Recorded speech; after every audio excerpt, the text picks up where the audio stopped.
Hello students, this is lesson number 10 of SS Standard 9 by Zainab Nalwala, and this is the third part of our chapter Organs of Government.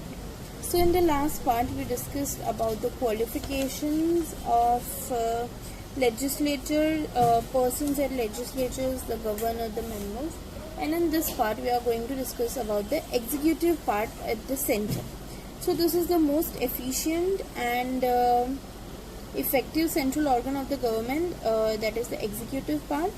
Here there are Prime Minister, President, political cabinet ministers, Vice President, bureaucrats.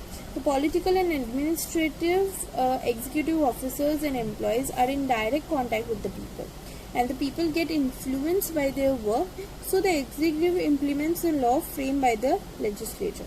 The administrative executive carries out the work of implementing the policies, programs and plannings done by the government, keeping in view the aspirations of the people. The first person here involved is the president. So this is a list of Indian president till date, from after independence till now. Currently it is Ram Nath Kovind, and the first president was Rajendra Prasad.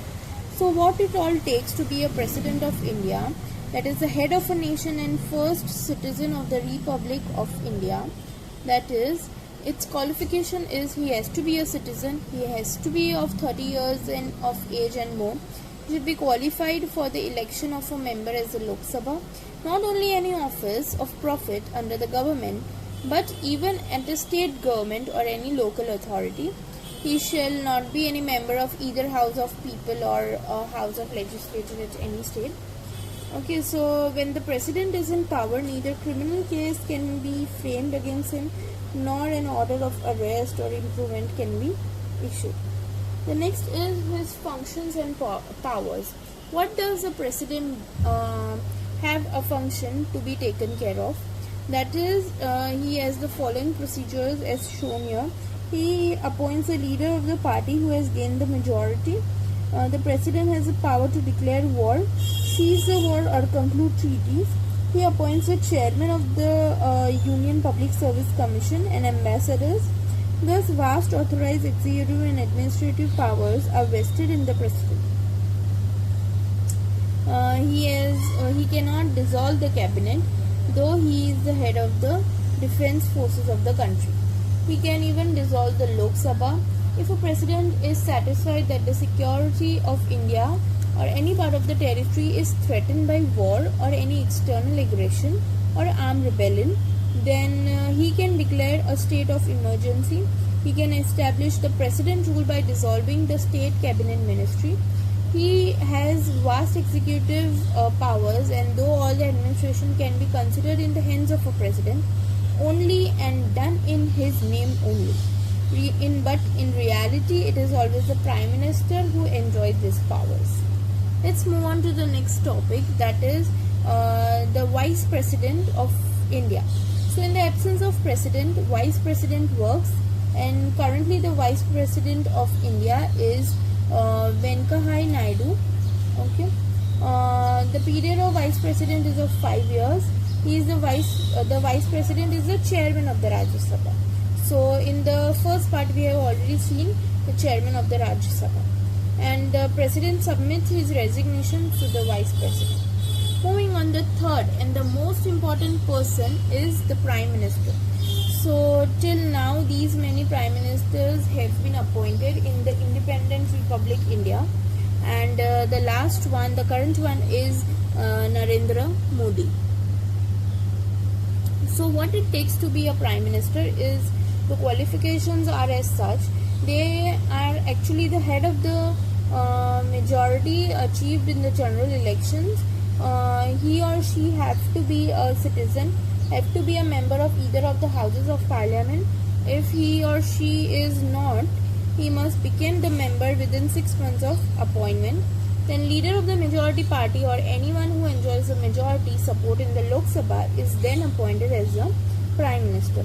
So there are 3 levels of ministers under the Prime Minister, that is Policy Commission, then Council of Ministers, and Council of Minister and Lok Sabha Minister. Okay, Deputy Minister. The cabinet ministers, the state ministers, and the deputy ministers are the three level of ministers. PM should be a member of any of one of the houses of the parliament. If the Lok Sabha rejects the policy of the government on a particular issue, it is not only the responsible minister for that subject, but the whole council of ministers must accept the responsibility and resign. The next is about the state executive. These three which we discussed, the president, the vice president and the prime minister, they are all about our central government. Now we will talk about the state government. See, this is the prime minister and his cabinet ministers, okay, his group, his team. Okay. The next one is the governor. Governor is appointed by the President of India and on the advice of the Council of Ministers headed by the PM. He should be of the 35 years of age and their term is for 5 years.